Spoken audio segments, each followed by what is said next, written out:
Hi, everyone. I'm Dr. Samantha, the Maternity Mentor. Welcome back to another one of our live Q&A sessions that we have here every Monday at 9 p.m. Eastern Standard Time. This is your chance to interact live and have any questions that you might have answered. So one of the things you can do is you can put your questions into the chat.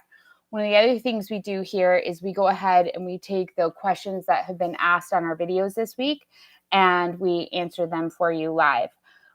Please remember to hit the like and subscribe button to get notified of our latest content. We have some exciting videos coming up. Please also remember that we're on Facebook, Instagram, and Twitter for some additional content. So we link those in the description below, and please follow us over there. So we have a lot of questions tonight. I'm going to try to get through them all. We apologize. Last week we had some technical issues, so a lot of the questions are actually also going to be from last week. So hopefully you're able to tune in to get some of those answers. So I'm going to go ahead and I'm going to get some of these started for you. So we get a lot of questions about antibiotics during pregnancy, which I think is a very important topic. So one of the first questions that we got was, I'm very worried. I didn't know I was pregnant, so I took doxycycline on July 26th, and I found out today that I'm 2 weeks pregnant. Will I lose the baby? So one of the things you need to know is that antibiotics are used when you have a bacterial infection. They kill bacterial infections only. So they won't help you with a virus or a fungal infection. There's a lot of different antibiotics that can be used. And one of the most important things you need to do is you need to take all of the antibiotics as recommended by your doctor. So if they've determined you need an antibiotic, it's probably because your infection is too severe. And one of the reasons why this is so important is because infections can cause preterm birth, miscarriage, and stillbirth. So this is why it's so important.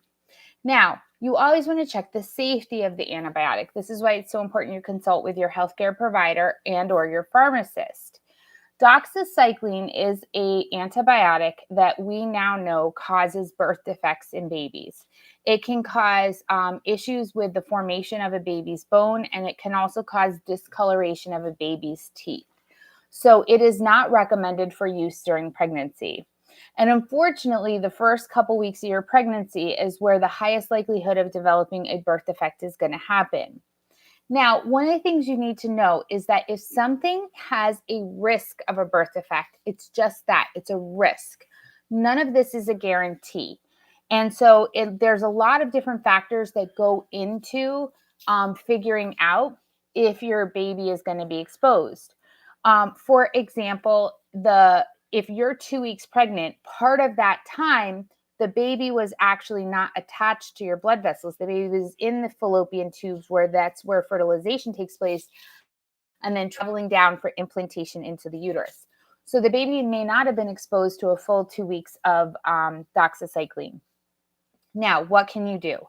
One of the things you can do is you want to make sure that once you know that the pregnancy is safe and established and you start meeting with your healthcare provider, that they send you to see a maternal fetal medicine specialist.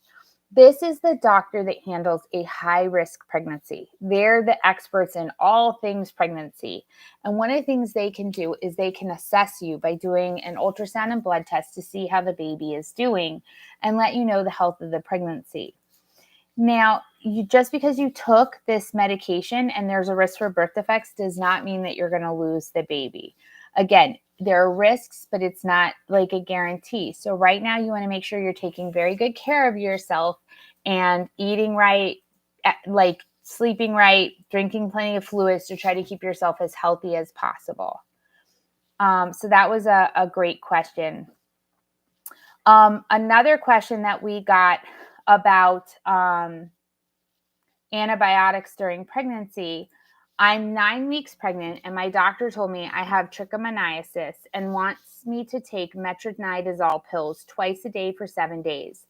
I read online that it's okay to take while pregnant in your first trimester, but then I also read it's not good to take at all while pregnant and can cause miscarriage. I don't know what to do. Would it be okay to take it or not? So this is a great question. So one of the things that is important to understand is that most medications are risk versus benefit. Are the benefits of the medication more, or sorry, are they greater than the risk to mom or baby? In the case of metronidazole, there was a study that showed there was a potential risk, but that study has now been debunked. Another study came out that showed that if the metronidazole was dosed appropriately for the least amount of time, it was actually more beneficial for a mom to take it than to not take it, because these infections can lead to miscarriage, preterm birth, and stillbirth. And I can tell you personally, in the hospital, I've seen this medication be given many times, and I have seen preterm births caused by trichomoniasis. So it's extremely important that you get treated. When this is not treated, it irritates the vaginal tissues, and it irritates the cervix, and it irritates the uterus. And as it travels up into the uterus, it can actually cross through the amniotic sac. That's the sac where the baby is. And then you have a baby who's going septic. So this is why it's so important to be treated. But just so you know, metronidazole is safe for use during pregnancy when you have an infection that's been identified that would benefit from this use. So one of the other things I want to let you guys know is that not every antibiotic is good for every infection. So metronidazole would not be used to treat strep throat, for example. It's not really effective for that. But metronidazole is uniquely specialized to help with trichomoniasis. So this would be a very appropriate use and probably the quickest way to receive treatment for this infection. So yes, it's definitely something that can be taken during pregnancy. So I'm just checking to see. Another one that we got was, my wife is having diarrhea and she is 6 months pregnant. This diarrhea has been disturbing her since last night, and this morning she had a tablet of Flagyl to ease the pain. Will that cause any damage to the baby? So this is a very unique question, because Flagyl is actually metronidazole. So the Flagyl shouldn't cause any harm to the baby. One of the interesting things, though, is what is causing the diarrhea. So diarrhea during pregnancy it can happen. It is not particularly common. If this mom has been taking antibiotics for a while, all antibiotics can disrupt the normal flora in the gut, which can cause diarrhea, and that would be an issue.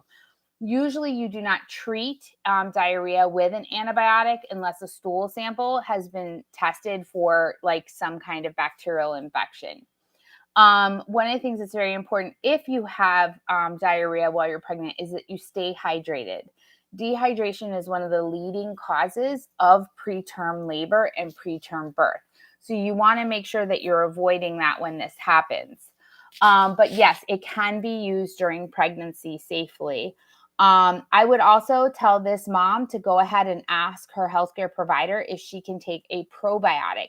So probiotics help to balance out the gut and the intestines, which can actually help homeopathically prevent and treat diarrhea. So that was a great question. All right, so our next question is about C-section incisions. So this question says, is it normal to see blood at the incision site after 1 week? So your C-section incision, that's the cut where the C-section or the surgery took place. And it's usually most of the time nowadays closed with some glue, and then some strips of tape are put over it. Now, there's a big bandage that's there for the first 24 hours, but that gets removed pretty quickly. It is common that while that bandage is on, there is some bleeding. So when you take the bandage off, you'll see tiny bits of blood on it, and that's normal. But pretty much after that, you shouldn't see any type of discharge. And this includes blood. It includes any clear, green, any kind of discharge at all. You also don't want it to smell. These are all potential signs of infection. But bleeding specifically usually happens when the incision is opening, which is possible. So part of the thing becomes with this question, how much bleeding? If you're seeing steady trickling, no, not normal at all.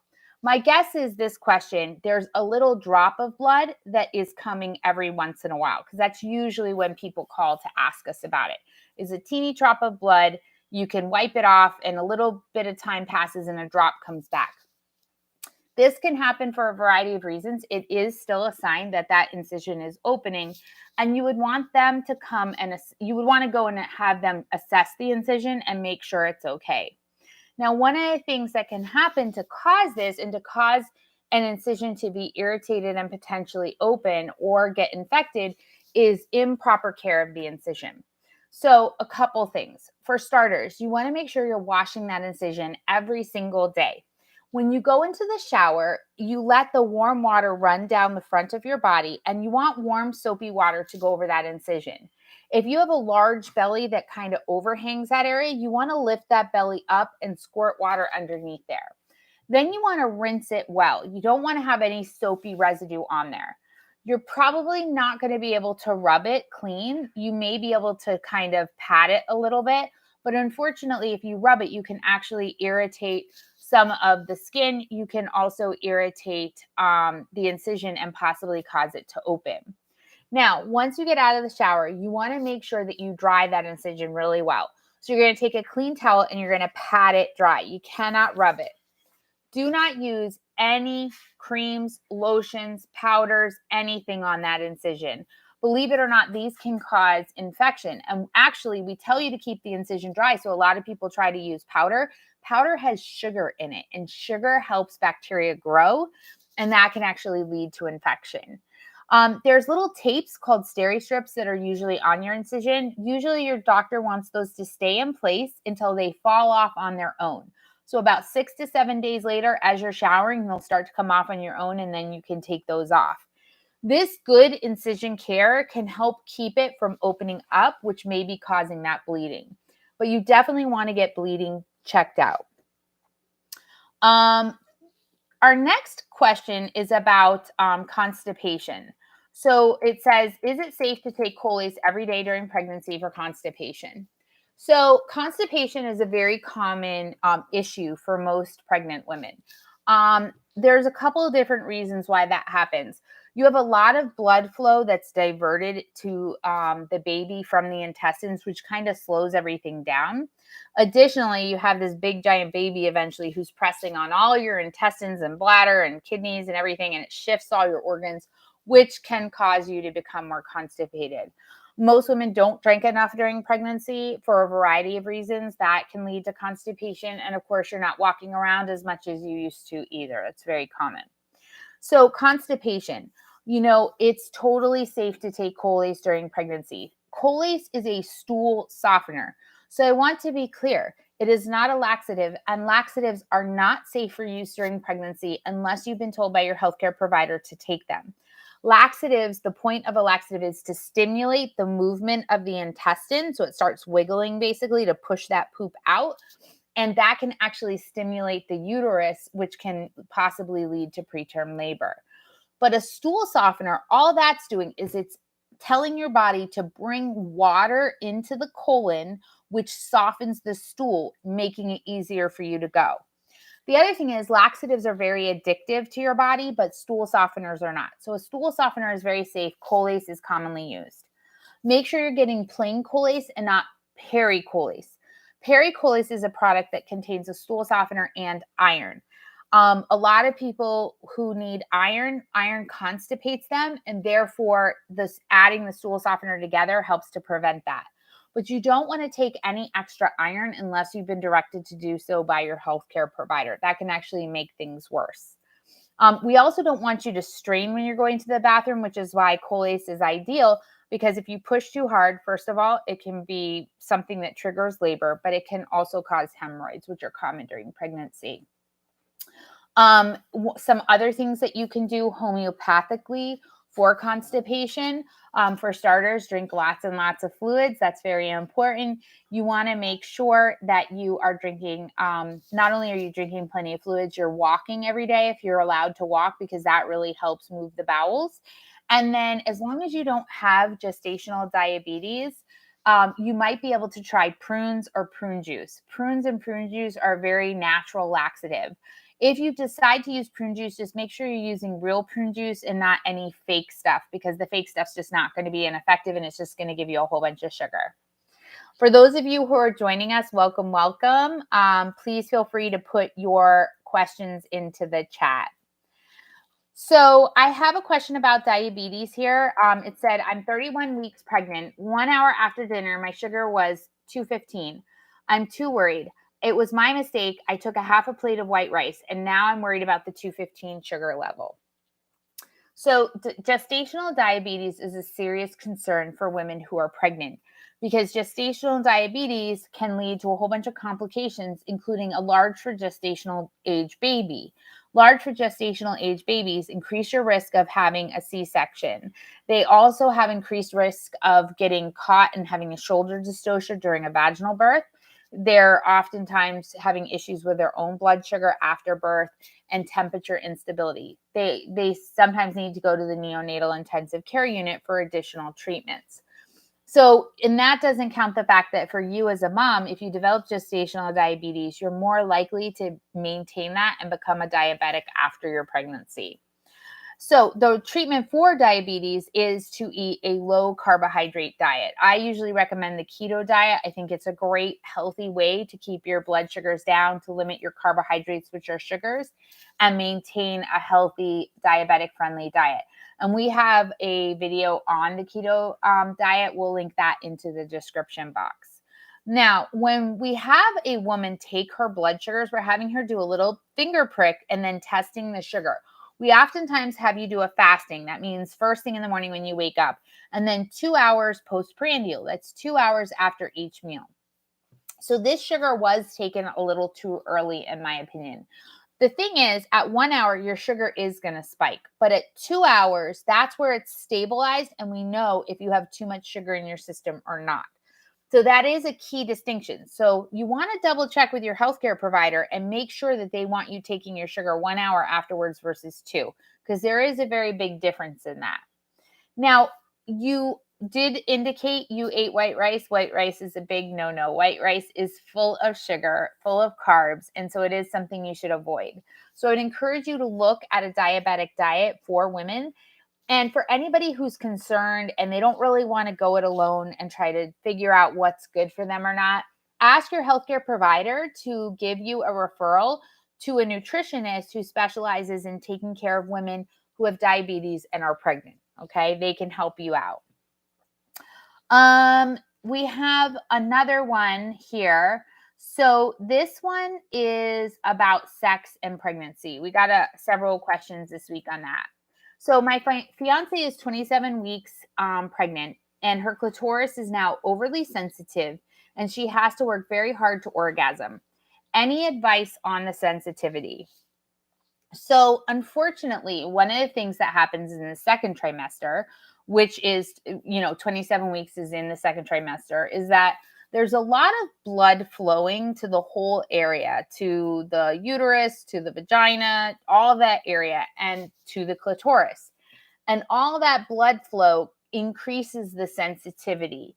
Additionally, some of the hormones that allow you to be pregnant and stay pregnant also change how everything feels in the vaginal region, including the clitoris. This can sometimes make it hard for a woman to have an orgasm. Unfortunately, there is not much you can do about that clitoral sensitivity. One of the things I would encourage you to do is see if you can vary how you're trying to have an orgasm. Maybe you need to have a lot of foreplay in the beginning. Maybe consider using toys.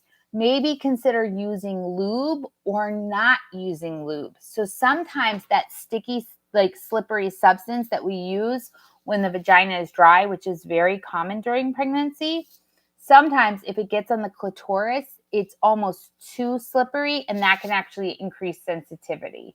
So the other thing I would tell you is try different positions. So it's possible that in certain positions, her clitoris is actually being rubbed too much, and that may be increasing the problem, but different positions may actually decrease that sensation. So those are some of the things that I would do for that. So We also had a question. I'm 39 weeks today with my first baby, and sex is very painful for me. I haven't had sex in a while and tried to have sex to induce labor, and sex was just so painful. So, one of the things I'm going to tell you guys is that the hormones needed to sustain pregnancy, they dry out the vaginal tissues. They also change how the whole area feels. And then when you're 39 weeks pregnant, you have a big, heavy baby pushing on a cervix. So, inside your vagina is the cervix, and it sits like this. You have the uterus, and at the bottom is the cervix, okay? The cervix is long, it's thick, and it's closed, okay? So this is what the cervix should look like. And when I say long, it can be as long as my 2 fingers. Now, that cervix is hanging down in the middle of the vaginal area. And if you feel inside the vagina, it's like almost like a rectangular type of area that's kind of squishy all around, right? It's squishy, it's soft, it's warm. But then in the middle, you have this firm thing hanging down. And if you feel it gently, you can actually feel what feels like a little opening, just like the end of your fingers. So that's what the end of a cervix feels like. Now, here's the thing. When you're pregnant and that baby's sitting on that cervix, and pushing down, the baby's trying to engage. That's the whole point. At 39 weeks, the head should be on top of this cervix and pushing down on it. And you're having Braxton Hicks contractions, which are trying to open that cervix up, okay? So that can cause the cervix, let's say the bottom of your vagina is here. This is your vaginal opening right here. Normally your cervix sits up high. Well, one of the things we check is to see if it's high, and it's supposed to drop down. So it's possible that what happened when you went to have sex was that the cervix was actually much further. And believe it or not, your partner's penis may have hit it, which would have caused pain. This is not something that happens during regular sex, during most of your pregnancy. This would be something unique to late term, 39, 40 weeks pregnancy sex. Now, the other thing is, depending on the position, gravity is also going to help that baby engage more in the pelvis, which could push the cervix down. Different positions can also help with that. But I definitely, I encourage women, not when you're pregnant, but when you're not pregnant, to feel what your cervix feels like. You don't want to push on it too hard, but understand what the inside of your body looks like. You don't want to do this when you're pregnant because you could introduce infection into the vagina, and that could be bad for the baby. Another question that we got was actually, can having sex after delivery affect my breastfeeding baby? So the answer is no. There's no reason that I can think of that sex after you've given birth would affect the breastfeeding baby. I guess there's one tiny exception, but it really shouldn't affect the baby. Oxytocin is the hormone that causes your uterus to contract when you're going to give birth. And also it's the medicine we give you either to help you contract during labor, but also afterwards to help your uterus contract back down to prevent hemorrhage. Oxytocin is also the milk ejection hormone. So when your breast milk comes out, when you have that letdown and it starts squirting, that was caused by oxytocin. The baby sucks, your body gets a signal, and oxytocin is produced and starts squirting out. Oxytocin is also a hormone that contributes to orgasm. So if you are having good sex and you have an orgasm, you're going to release oxytocin. And as a breastfeeding woman, one of the side effects of that can be that you're going to start squirting milk everywhere. So one of the things you want to do if that's happening is you may want to wear a bra during sex and some breast pads to prevent milk from going everywhere if this is something that bothers either you or your partner. But other than that, there's nothing really going on that should prevent that or be an issue. Welcome for those of you who are joining us. Please feel free to put any questions you have into the chat, and we're going to try to answer them live. So another question that we got about sex and pregnancy was, I'm 6 weeks pregnant and I had sex. I bleed. What can I do? So it is very common to bleed after sex, especially during the first trimester. The vaginal tissue, the hormones that are needed to sustain pregnancy, can absolutely dry out the vaginal tissue, and it can make it easier for it to tear. And these little tiny tears can cause you to bleed. So this is very, very common. The best thing you can do are two things. Number one, lube. Lots of lubrication. This is that substance that's kind of clear and slippery. It's also called lubricating jelly. It's designed to basically replace vaginal lubrication that's naturally there. So you want to use a lot of it, because basically the less friction there is, the less likely you're to have those vaginal tears that could bleed. The next thing is you want to try to make sure you're warmed up. Make sure that there's a lot of foreplay. If you really aren't in the mood to have sex, or you just haven't had enough time to really get going, you're going to not, your vagina is going to be stiffer because there's not going to be as much blood flow there. The more blood flow, it kind of does get swollen, but it gets a little bit softer sometimes, and that can help with some of this trauma. But it is a little bit of trauma. Finally, you want to make sure you let your healthcare provider know, even though you can see a direct correlation. I had sex and I'm bleeding, and it's most likely a tear. You always let your healthcare provider know if you have been bleeding during pregnancy so they can assess the situation. So that was a great question. So we got another question. It came to us on our worst baby items video. And it said, how many items of clothing per size should I get? Also, is there more items for a part 2? So what I told this viewer is there is a second part coming up to that video, and it is the best baby items to buy, and it's going to be coming in the next couple weeks. But I will tell you that as far as how many items how many sizes per item, it's kind of hard to say. Now, what I will tell you is the things that your baby's going to live in are onesies and sleepers. Okay. Most babies, that's the universal outfit. You want tons and tons of onesies if you live in a warmer climate, because in a warmer climate, this is oftentimes what the baby's going to be in. It's also very quick and easy to put your baby in on the fly. If the baby's wearing a cute outfit and they poop through it, they're great. They're cheaper. You can just stick them in the car. It's great. Now, newborn. There is virtually no reason to purchase hardly anything of newborn clothes. Newborn often only goes up to like 8 pounds, 9 pounds, and some babies are born at 8 pounds. So a lot of times you're not using this for very long at all. And if you use a size 1 or like 3 to 6 month clothes, I mean, it might be a little big on the baby, but the baby's going to grow into it. I would tell you that 3 to 6 months, 6 to 9 months, 9 to 12 months, you probably want to have at least one onesie per day and one sleeper per day. Now, after that, 7 should be enough if you're doing regular laundry. But if you're not sure about that, you can augment a little bit. But remember, you're going to also have some cute clothes, cute outfits people give you. So those you may want to say to yourself, if you get 4 or 5 cute outfits, then maybe you don't need any more onesies or sleepers. I would not invest in a lot of socks and a lot of hats and a lot of that stuff. It's really not safe for the baby.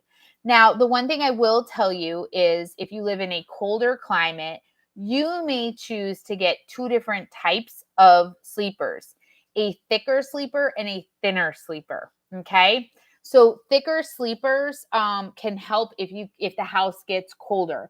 Remember, want to be using any mittens, any socks. You don't want to be bundling the baby up.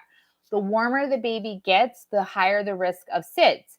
So you want to keep the baby reasonably warm, and you can't use any blankets or anything either for the risk of SIDS. So that's usually a good way, is a thicker sleeper versus a thinner sleeper. Other than that, it kind of is gauged on you. If you're a very chill parent, you think you're going to be spending a lot of time in your house, this is just style is not your thing. Really, a whole bunch of onesies and a whole bunch of sleepers is all you need. And if you think that you want your baby always wearing an outfit, which is totally fine, you probably need 2 full outfits per day for 7 days because babies have accidents a lot, okay? If you know you're a person who hates spit up on things and is going to want to change, you probably need extra onesies because onesies are oftentimes what we kind of filter through when babies are spitting up a lot. So it's kind of a challenging question, but I definitely would stick to sleepers and onesies.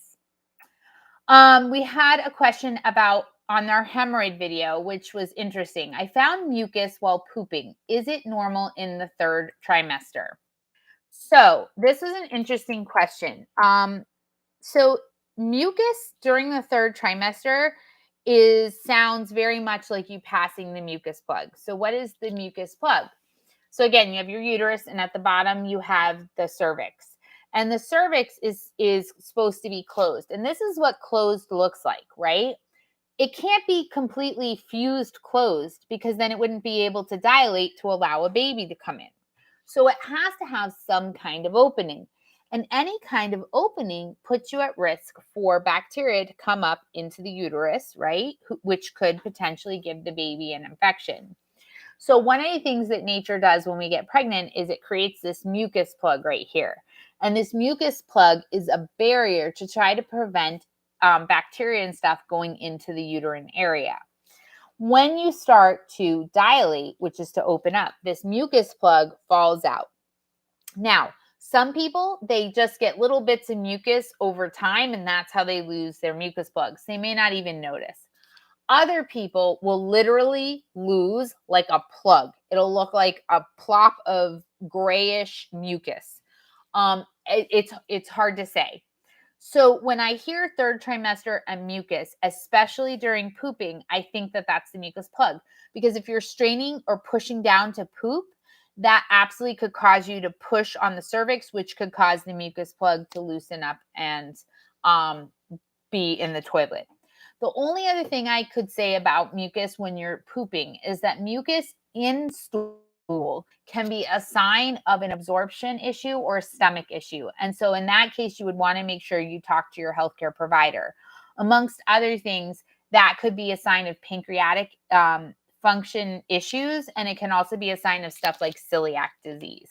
So you want to make sure that you talk to your healthcare provider either way, especially more for the mucus plug, which is what it's more likely to be because the healthcare provider wants to know that's a sign that you're dilating.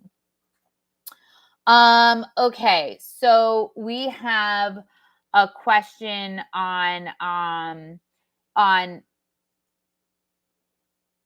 sorry, we have another question on a mucus plug. I apologize. So it says, I'm losing mucus with no blood this morning. Is this a sign? What does it mean? And just again, losing the mucus plug when you're in your 3rd trimester is often a sign that you're dilating. And so you could definitely potentially be going into labor. So I have a question about yeast infections. I'm 6 weeks pregnant with brown discharge and thick, is it normal, but do I have a yeast infection? Okay. So brown discharge is usually bleeding. That is not usually a yeast infection. Brown is considered to be old blood. This is usually a sign that you have a bleed that is resolving. So I would not consider brown, no matter how thick the discharge is or what else it looks like, I would not consider that to be a true sign of a yeast infection. But that being said, yeast infections, they do have a thick white discharge, and they can be very irritating to the tissue, and they can cause you to bleed. So it is possible that if you have a yeast infection, that it would have irritated the tissue, causing a little bit of spotting that turned that discharge brown. So what do? You need to contact your healthcare provider so they can do a test. And the test is a swab. So they take a sterile swab and it's like a Q-tip, but it's on a long stick. So they have you lay back and they're gonna go ahead and they're gonna like swab some of that discharge, and then they send it off to a lab to test what it is. Because we need to know, is it amniotic fluid? Is it yeast? Is it bacteria? Is it fungus? Is it semen? Is it like what is that you were seeing there? Okay. So when we do get that discharge, we test it. If it is yeast, they're going to treat it because the yeast infection can lead to preterm birth and miscarriage. Okay, but I would not say that that is a yeast infection. And the only way for us to know is for you to be tested. And so that's, very important to be checked out. Now, one of the other questions that we got actually was about acid reflux. Okay. And I thought this was a great question. So, acid reflux. I thought you shouldn't drink milk with acid reflux disease because it could make it worse. I'm asking because I'm pregnant and everything I eat turns into that. And if warm milk will help, I will try. One of the things that I thought was interesting about this question was that what she said about that she thought it would hurt. I haven't actually ever had that be an issue for women. So women can do milk and usually it helps. Acid is like, think of it as like hot and spicy, and a base is what calms that hot and spicy down. And milk happens to be a very good base fluid, so it calms that feeling down. Calcium, which is very predominant in milk, is also found in a lot of the antacids that we use for acid reflux. So I would absolutely try this. I have no idea why. But the other thing I want to tell you is if everything is causing you acid reflux, you need to make sure you go to your healthcare provider so they can check things out. Amongst other things, I would ask them to go ahead and test you for something called H. pylori. So H. pylori is a bacteria that some people get, and it causes severe acid reflux. It's super easy to test for. You don't need to do anything with anesthesia. They can actually send you to the lab and they can have you blow into a bag like a balloon, but it's super easy. Then they have you drink a little bit of a solution and you blow into a bag again about 10 minutes later. That test takes a couple days to come back. And if it does show as H. pylori, what your doctor will do is your doctor will give you a strong antacid and some antibiotics. And in about 2 weeks, the acid reflux goes away. So it's one of the things that I would definitely check out. So we had a question. We had several questions about subchorionic hemorrhages. So I am 30 years old and I have a subchorionic hemorrhage since I found out I was pregnant. It went away one time and then it came back bigger and stronger. I have the first 7 centimeters and another at 3 centimeters. No pain, no bleeding. I haven't bled at all, not even brown discharge the entire pregnancy. The little girl has a heart rate of 152 beats per minute. I'm so worried. The other question I got was I'm 15 weeks pregnant and have bleeding from a subchorionic hemorrhage. The hospital sent me home on bed rest. They did a quick bedside ultrasound, good hearts, lots of movement. They did blood, everything came back normal. My beta levels at 93,000. So what is a subchorionic hemorrhage? Because obviously you can tell that this is something that is experienced by many women. A subchorionic hemorrhage is basically a little pocket of blood underneath the placenta. So we got our uterus. The placenta is the organ that feeds your baby through the umbilical cord, and it attaches to the uterine wall, and there's a whole bunch of blood vessels going back and forth. Well, the subchorionic hemorrhage is simply a little area of blood underneath that, and sometimes it will bleed, and some of that bleeding will come out, and you'll see it as bleeding on your pad, which is why you want to make sure you let your healthcare provider know. Subchorionic hemorrhages are oftentimes, though, asymptomatic. That means you don't have any symptoms, you don't even know it's there.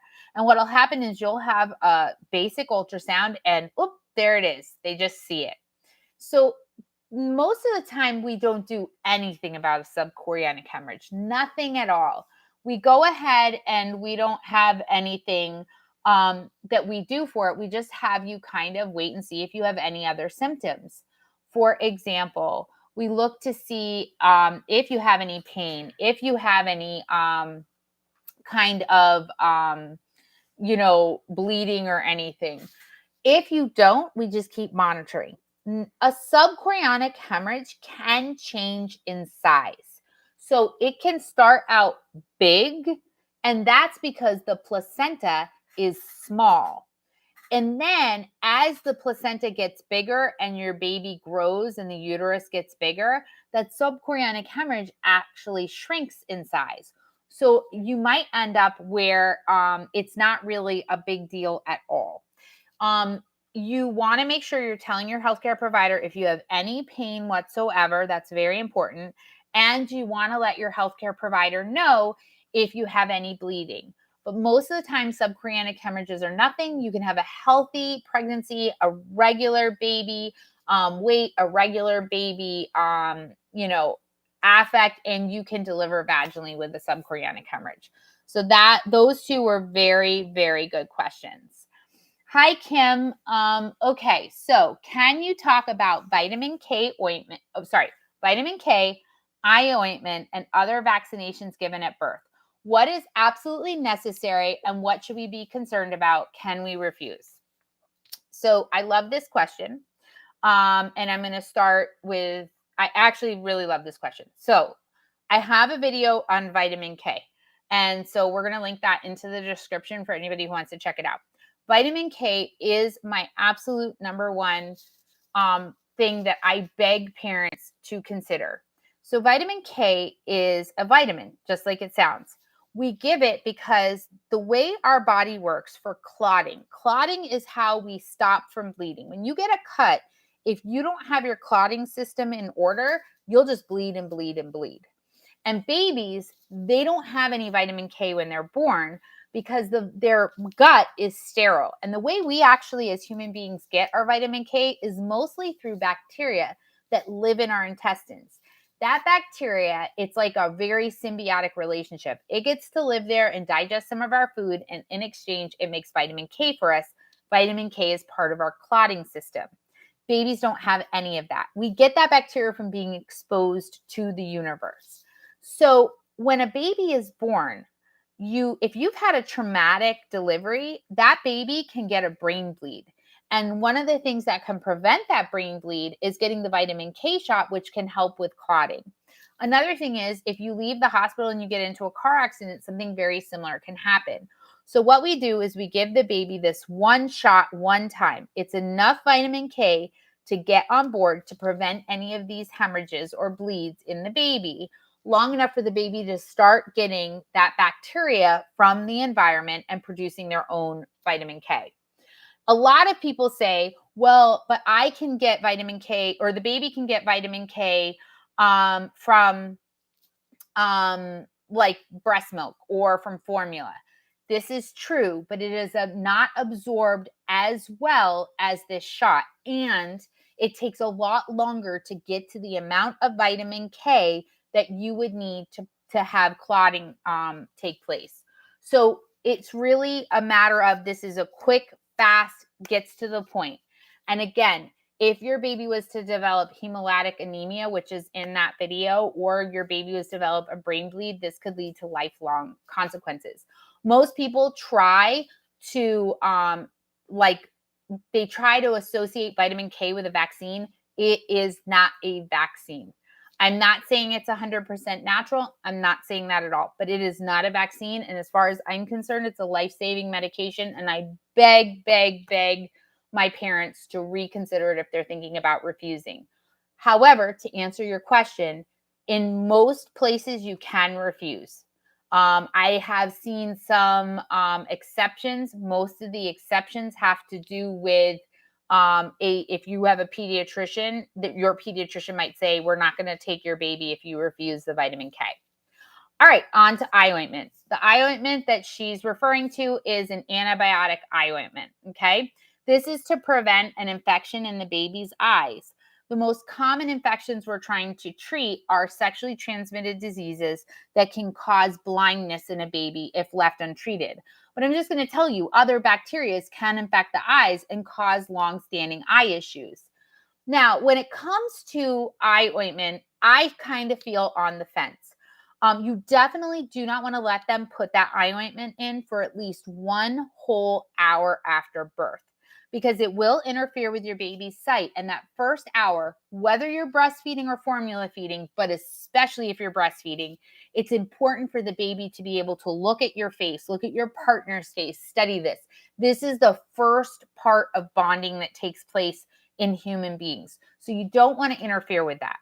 Now, if you're like, well, I know I don't have a sexually transmitted disease, or I really think it's going to be fine, it like you have natural vaginal bacteria, but it doesn't mean it's going to give the baby an eye infection. You could choose to wait. A lot of people do wait, but the second you see any discharge whatsoever, have them put in an ointment. Like, do not pass go. You were talking about your baby's lifelong sight.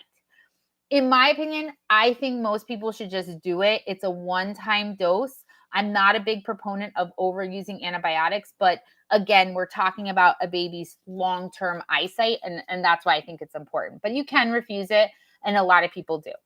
Now, vaccinations.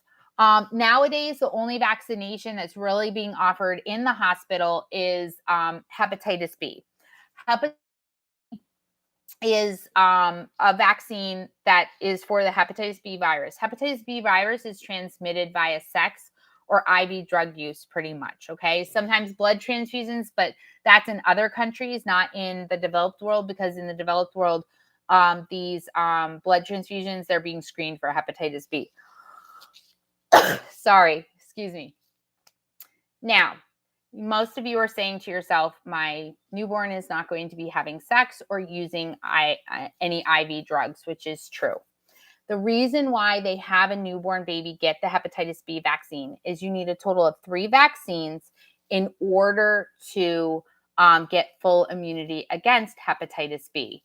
So what happens is you need one right away, and then two months later, and then 6 months later, if I remember the schedule correct. It does change a lot. And so they want you to get as many vaccines as you can in the first 2 years of life. This is because studies have shown that parents will do the most healthcare for their kids in the first 2 years. They're the most compliant with checkups, and therefore, if we get as many vaccinations in that time period as possible, then we can go ahead and we get a baby fully vaccinated. I have a lot of people that are very concerned about the amount of vaccines that babies are being given at once. It is a lot. It's very hard on the immune system. Every single vaccine is giving an immune system response. What I will tell you is you are able to refuse the hepatitis vaccine. However, you need to understand now that a lot of diseases are coming back. And so as a result, a lot of public schools are mandating vaccines. There are some private schools that will no longer allow for religious exceptions. There are daycares that will refuse your child if they're not vaccinated, and they can do that. They are private businesses, and they do not have to accept your child. There are pediatrician offices now that will not accept your child if they are not going to be vaccinated. So one of the things you want to do is you want to make sure that you understand this stuff ahead of time.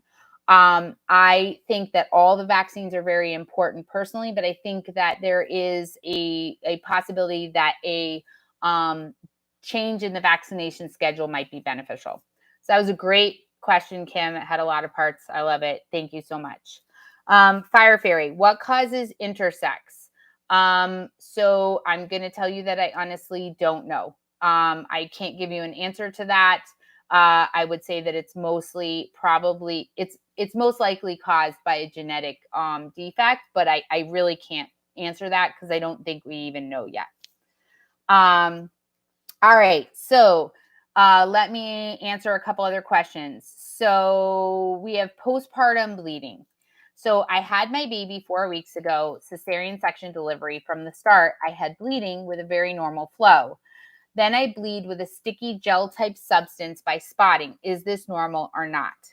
So normal postpartum bleeding, it should go from like a like regular heavy flow in the first 3 hours. It's very dark red, to like a kind of normal bright red. And that normal bright red is like a heavy period for about a week. After a week, it starts to lighten up. Usually the color will lighten up as well. And by 6 weeks postpartum, you're no longer bleeding.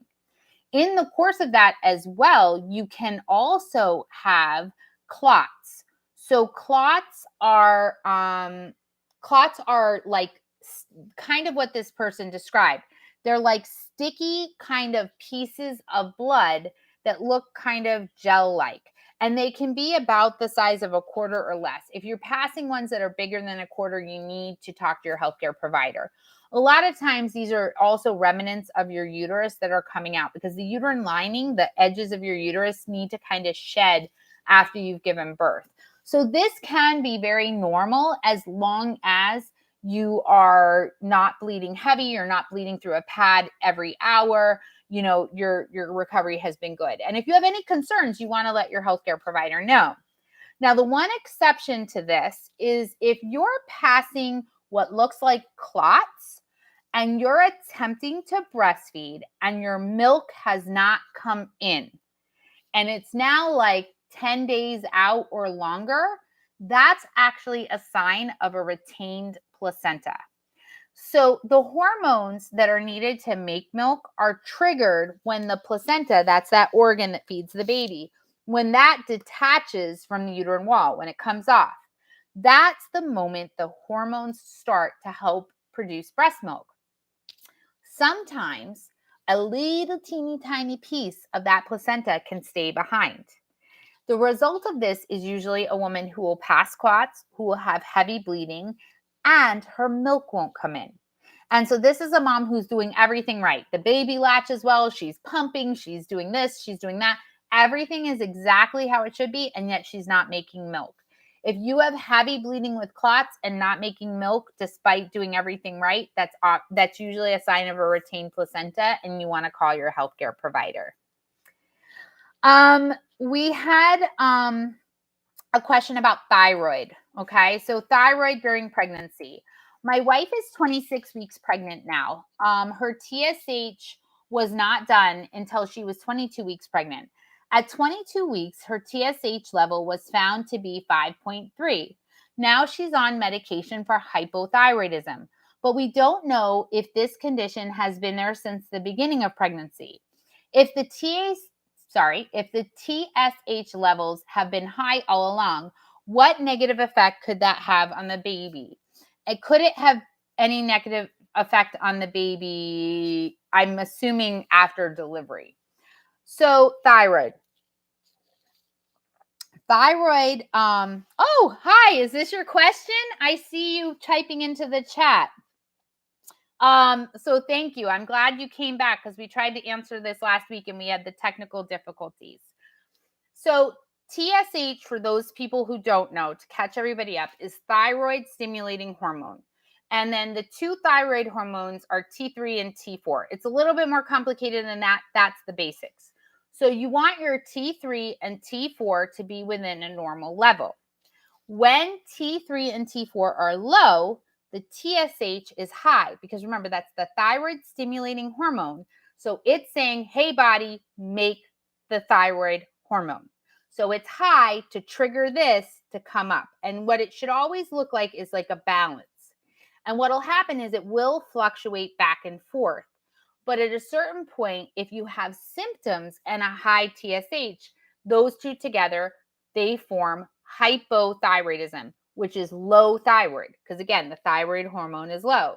Symptoms of this can include fatigue, constipation, slow heart rate, losing your hair, like excessive weight gain, all sorts of stuff. And so the thyroid is not normally checked at the beginning of pregnancy. This is not something that we check routinely. However, it is very common for the thyroid to be affected throughout the pregnancy. And so it is common that we will see this happen and we start to treat. Now, the most important thing to understand is your thyroid affects every single part of your body, every single one. It affects your eyes. It affects your mouth. It affects your brain. It affects your thyroid gland itself. It affects your heart, your lungs, your stomach. You get the idea. Everything. So you want this system to be working at optimal function, which is why we treat it. Yes, If the thyroid is not treated effectively, the biggest thing that we see happen to babies is that the blood flow of the placenta is not fantastic. However, this alone does not cause birth defects or anything, and being treated at 22 weeks is great because there's still a lot of room for improvement. One of the things that should be happening is her thyroid levels need to be checked very regularly. And just so you know, it is extremely common. She may have her thyroid medication changed every 2 to 4 weeks for the rest of the pregnancy. That is considered normal because as she gets bigger, and as the baby gets bigger, her dosing is going to need to change because we want to keep that into a very steady state. Now, afterwards, the baby has been exposed to thyroid hormones. So the baby may have a little bit of extra thyroid on board. One of the things that they're going to do is they're going to check the baby. Hyperthyroid, which is too high, can cause stuff like high blood pressure, insomnia, high heart rate. It can cause somebody to not gain weight well, lose weight, stuff like that. This is very uncommon in babies. Most newborns adapt pretty quickly. They won't really get any more thyroid medication through the breast milk, and they'll do just fine. But what will happen is the pediatrician should check your baby's thyroid levels themselves to make sure that the baby's doing okay. You definitely want to make sure that you continue to get the thyroid medication, or sorry, the thyroid levels checked and go with the medication changes, because if left untreated, it could cause preterm birth or miscarriage. And finally, you want to ask your doctor to send you to a maternal fetal medicine specialist. Maternal fetal medicine specialists are the specialized doctors who take care of everything related to a pregnancy that is high risk. And this would be considered high risk, even though you are like taking care of it, it could cause complications. But most likely your wife is going to be fine. This was a perfect time for you to go ahead and get her checked. And postpartum, she may need to continue medication, and they'll continue to check. And most likely her level of medication will go down again, and she may be able to come off. Hi, Megan. Okay, I'm 5 weeks pregnant and I have very little symptoms of miscarriage, light bleeding, lower back pain. Today, a little pinky piece of tissue came out when I was using the bathroom. I'm so sorry to hear that. This is very scary for a lot of people. Is this a sure sign of a miscarriage? Unfortunately, it may not be a sure sign, okay? It is a definite possibility that that's what has happened, but sometimes you will see tissue for other reasons. It's possible that you're actually seeing a little piece of a placenta coming out. It's possible that it's a little clot type of thing, and that's what it is. Bleeding, lower back pain, that is not really a great sign. And I will say that I am concerned that maybe this was a miscarriage. What can you do? First of all, until you know for sure, you need to treat your body as if you are pregnant, because all the things that you would do for a pregnancy are actually going to help your body to heal. So a prenatal vitamin, resting, trying to sleep, drinking plenty of fluids. How are we going to confirm this? At 5 weeks pregnant, you may or may not see something on an ultrasound. So what we can do is, the best thing is, if you have an OBGYN, you can ask them to do a blood test. And then in a couple days, they repeat that blood test. They're testing for human chorionic gonadotropin, HCG, in your blood. If those levels are trending down, then that means that you most likely have had a miscarriage. And I'm very, very sorry. Now, if you were to take a pregnancy test even tomorrow or the next day, it may show positive even if you've had a miscarriage, because that level of hormone doesn't drop to zero once the pregnancy has ended. It actually needs to trend down. And so I want to tell you that taking a pregnancy test just on its own is not a confirmation one way or the other. That's why we always encourage you to tell your healthcare provider. but there are many reasons why you may bleed early on, including sex that causes an issue, like sex that causes like tearing of the vagina. It could also be caused by implantation bleeding, which is when the baby actually inserts into the uterine wall, that placenta. It could be caused by subchorionic hemorrhage.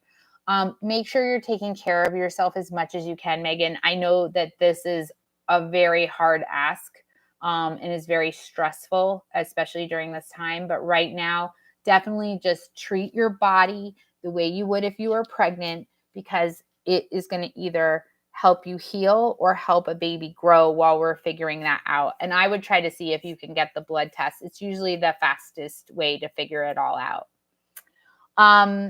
So Abigail, hi Abigail, was intimate during fertile window while I was on 150 milligrams of spironolactone for adult acne.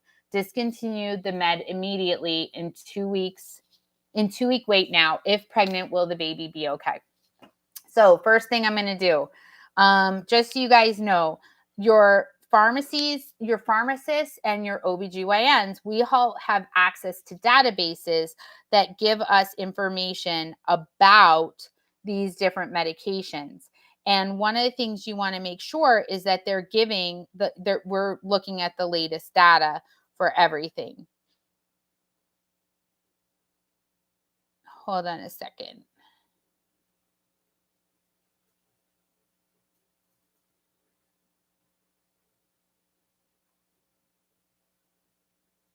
So spironolactone.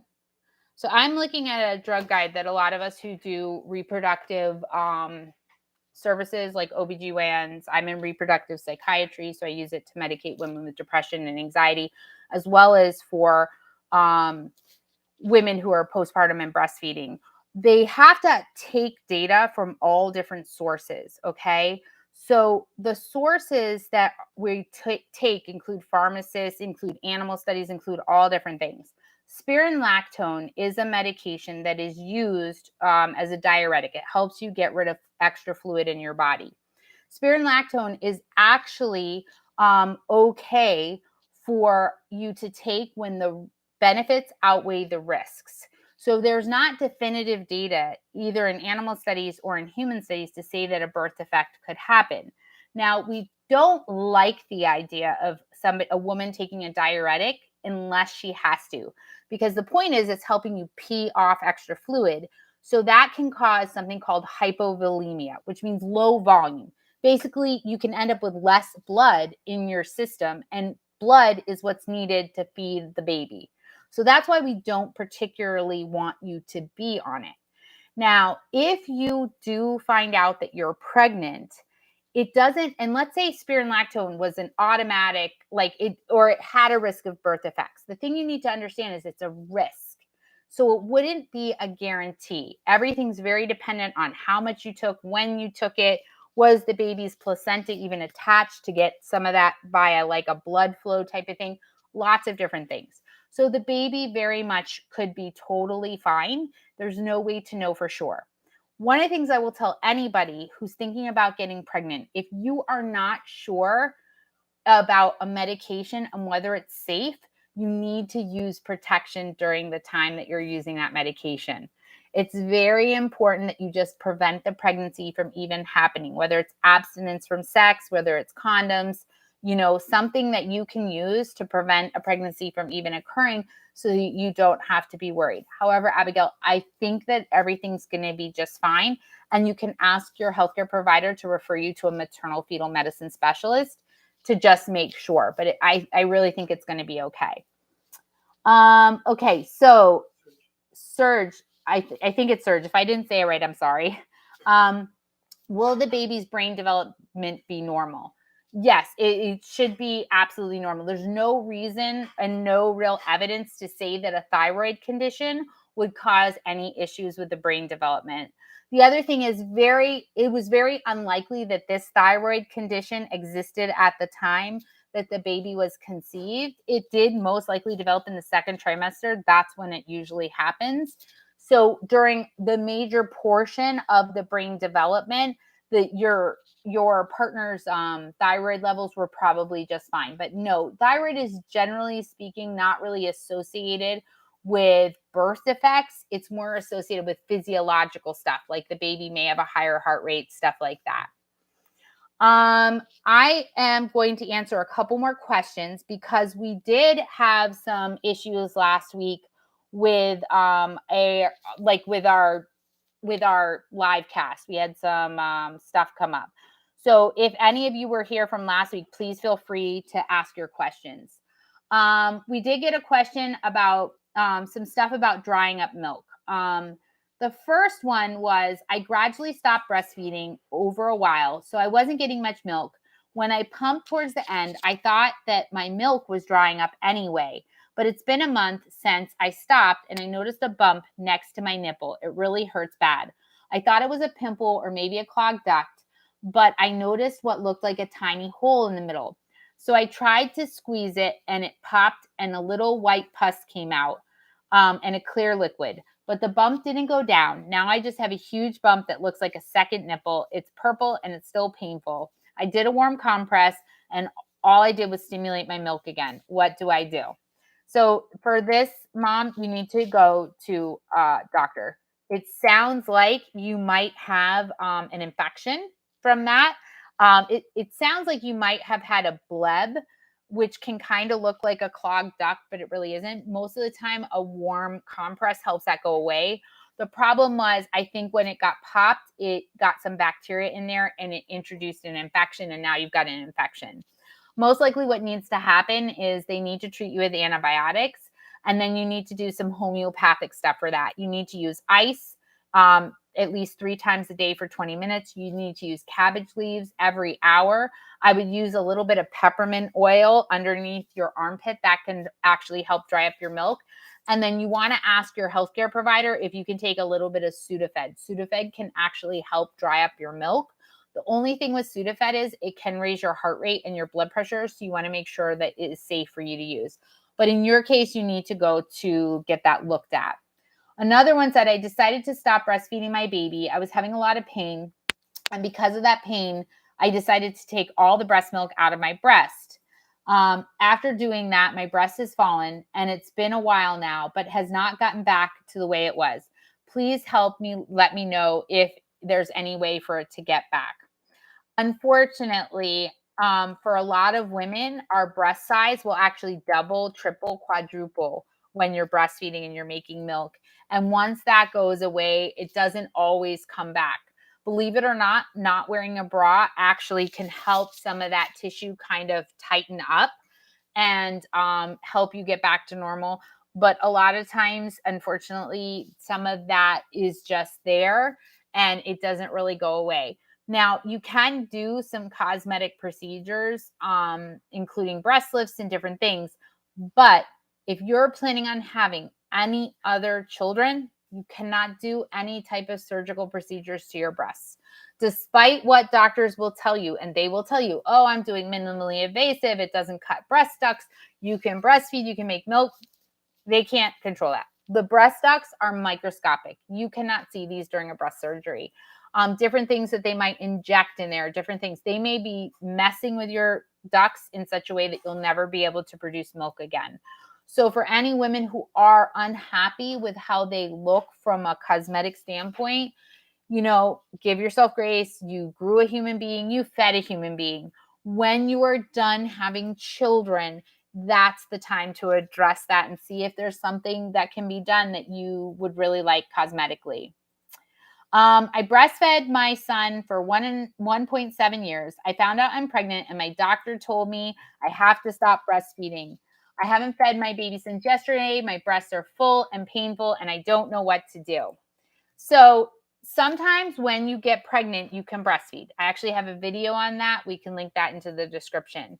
But many other times you have to stop for a variety of reasons, including the fact that, like I said earlier, oxytocin, the milk ejection hormone, it also causes uterine contractions. And that's a very big reason if you're having a high-risk pregnancy, you can't breastfeed. So to dry up your milk, unlike this other mom who I said, hey, ask if you can take Sudafed, you can't take Sudafed while you're pregnant. So you have to limit yourself to homeopathic stuff. For starters, you want to wear a tight bra 24/7. Now, you do not want to bind your breasts. For those of you who don't know, binding breasts is where you wrap a tight wrap all the way around the chest and it pushes the breast tight. This can actually lead to clogged ducts and mastitis. It's very bad. The evidence shows that this is not good. You need to have a little bit of flow of the liquid in there. So instead, you wear a nice firm bra, which limits the amount of space in your breast that starts to stimulate the idea, don't make milk. Second, you want to make sure you are putting all of the warm water when you take a shower onto your back. You're so welcome, Serge. I really appreciate you asking the questions. Oh, thank you, Tim and Megan. I'm so glad. I hope it helped. I really appreciate you guys being here and asking your questions. We love to interact with you guys live. So you want to make sure the warm water hits the back. Warm water stimulates breast milk. So you don't want to have a lot washing over your breasts. Cabbage leaves, ice packs. Those are 2 homeopathic things. You can also use, like I said, that peppermint oil. There's peppermint deodorants out right now. And believe it or not, peppermint deodorant will actually stop your flow of your milk. So these are all very homeopathic, natural ways to dry up breast milk when you are pregnant, because you can't take most of the medications that we might use. You can't use the teas. You don't want to use the sage tea or anything like that, because that's an herb and you are pregnant. And generally speaking, you want to avoid most herbal products when you are pregnant. So that was a great question. I'm going to be finishing up here pretty soon. So if any of you guys have any quick questions, please feel free to put them into the chat. I had a question. Why does it feel like my dark nipples are getting lighter at 18 weeks? So it is very common for your nipples to start, the areolas, which is the dark area around the nipple, to start changing color during your second trimester. And the reason for this is to allow a baby to get better line of sight for breastfeeding. Remember, the areola is the target for the baby to latch onto the nipple. So it is extremely common that for most women, your nipple and your areola are going to get darker. For some women who have really dark skin, it may actually get lighter because you're trying to get that contrast that allows the baby who doesn't have the best eyesight to see where they need to go. It's caused by pregnancy hormones. It's completely normal. If you're having some kind of pain or other things, any kind of discharge that looks abnormal, you want to let your doctor know. But I would consider that to be normal. Hey, Raven, I went for an ultrasound. Oh, transvag. Okay. I've been cramping and bleeding since. Is this normal? It's small clots and a bit slimy. I'm 6 weeks, 2 days. So it is normal to have bleeding after a transvaginal ultrasound. For those of you who don't know what this is, and ultrasound is the image of the baby using actually sound waves that bounce off the baby, kind of like echolocation, and it gives you the image. And we put this gel on your belly and we rub the probe around. That's how we get those cute pictures. But especially early on, if something's going on, the way for us to see better is transvaginal. So what this means is they take a wand, it's a hard stick, and they'll usually put something over it like a sterile condom. This is because you shouldn't be having anything in your vagina that's not sterile. So they put sterile cover on it, and then they stick it inside the vagina to look around. And most likely they'll have you insert it and then they move it. Now, once it's inside, they're moving it around, and a lot of times it's kind of uncomfortable. And I bet, Raven, if I asked you, you'd tell me that it was not the most comfortable thing in the world. And that's why you sometimes get some of that bleeding and cramping, because they'll push up against the cervix, which is very uncomfortable. Of course, as I said earlier, the hormones for pregnancy, they dry out the vaginal tissues, making it easier for you to bleed and to have little tiny tears, which can cause bleeding. So, that all of that stuff together can cause some of this. However, and then slimy, I'm sorry, let me answer the slimy part. Slimy could be, they should have used some kind of lubrication jelly. That could actually be some of the lubrication jelly mixed with your own natural discharge. You can have a clear discharge during the first trimester. That's all very normal. However, you have a healthcare provider and you pay them lots and lots of money to let them tell you if things are normal or not, or whether they want to check you. I would absolutely call your healthcare provider. I'm a big believer in they're there 24 hours a day, 7 days a week. You need to call them and let them know what's going on. I would tell you that this sounds very normal to me. Why does it become not normal? Been bleeding. Oh, when? Sorry, I see that. When does it become not normal? Been bleeding for 4 hours. I would tell you it becomes not normal if the bleeding increases, okay? So if it went from a couple dots to a more of a flow. If you go from just wiping blood to seeing it on your panties, these are signs that it's increasing. That would be, to me, a sign that it's not normal. Also, if your cramping is getting worse, if you were to start having a backache, any of those things to me would be considered not normal. Okay. So I would definitely, if you've been having bleeding for 4 hours and and you feel like the bleeding is increasing, I would absolutely get it checked out. And I would get it checked out 100%. Better to be safe than sorry. So I hope that helps, Raven. Any of you who have a question, please feel free to ask it. I'm going to wrap up right now. I have one last question that I'm going to answer, and then that's going to be it for tonight. I got a question on the delayed bathing. It was actually a comment, but I thought it was really good. I totally don't agree with this. The vernix odor is absolutely terrible. I never nurse my children. Aren't you worried about dried up blood and bacteria growth? So this was on the delayed bathing. So the recommendations are that we delay the bath. You're so welcome, Raven. And you too, Abigail, you're so welcome. The recommendations are for us to delay bathing for a newborn for 24 hours. There's a lot of evidence that shows, first of all, the vernix absorbing into the baby's skin is really good for it. It helps correct some of that dry skin. It's also helps keep the baby warmer, which can help regulate vital signs, which reduces the risk of complications. And then the more you bathe the baby, or the faster you bathe the baby, the more likely they are to have issues with breastfeeding. So we know that breastfeeding is very challenging in the first 24 hours. And so we want to give the mom and the baby the best chance possible. And baths do stress out a baby. However, we don't always delay the bath. You should not delay the bath if we know there's any kind of infection already there. And this does not have to be a sexually transmitted infection. If your water ruptured for over 18 hours, there's a higher risk of infection. So they may want to bathe your baby as a result. If your baby smells, they're going to want to bathe the baby. If you have meconium, that's when the baby poops inside of you, which is usually a sign of stress. We need to bathe the baby. If the vernix is an abnormal color, we need to bathe the baby. So I will tell you that this is not a universal thing. Yes, the evidence tells us it is best to delay the bath. It is absolutely best. But there are many, many reasons to bathe the baby.